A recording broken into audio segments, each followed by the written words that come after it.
Welcome back to our Real Good Toys Beachside Bungalow. As we said before, we are building a dollhouse that should be sustainable. We're trying to make things from things we have, resources we have, as well as trying to be environmentally friendly.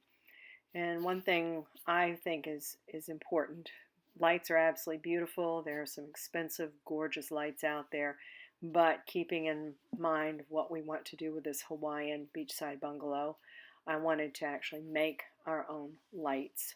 So we took some little apothecary jars we found at Hobby Lobby in the miniature apothecary jars in the scrapbook section and have a little cork top on them, and chose to um, use those for our lights. And you'll see some I have put um, a woven material that's actually from an onion bag that my onions were in. I washed it, pulled the plastic off, pulled the webbing that I wanted and glued it to the glass, just the bottom, and then separated the cork from them while we're gluing. Then I glued another one with some blue sparkly beads that I had.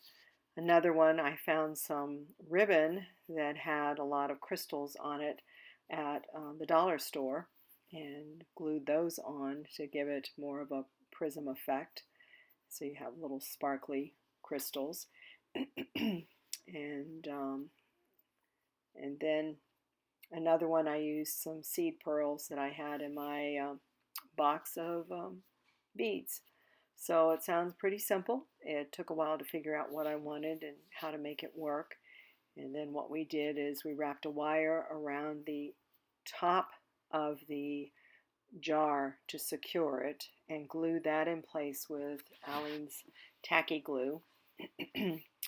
Then we took the cork and drilled a hole in it so that the LED light would go in. And as you will notice, we're using the circuit copper tape that has a pink and blue panel on it, and we've discussed that before, how we set it up, but I just want to show you how we drilled a small hole in the cork so that both the red and the black wires from the LED light would go through, and then simply put the cork back on the bottle.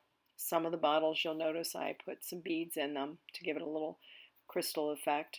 And then put the cork on top, secured it as tightly as we could, and then I had wires, extra length from those wires. I added some beads or polymer clay or chain to help secure it to the ceiling.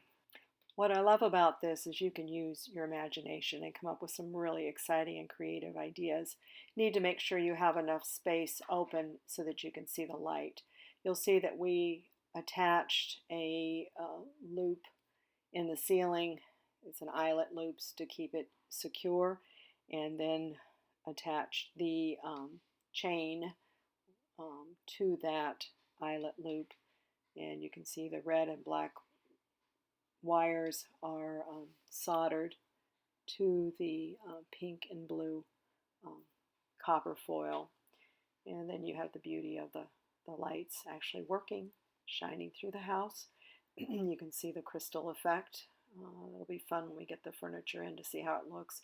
This is from the front door, and this is through the window before we had actually put the stained glass effect in the window. But this is a nighttime. These are the LED lights we used. You can find them online in many different sources. And here's our beachside bungalow. Have a good day.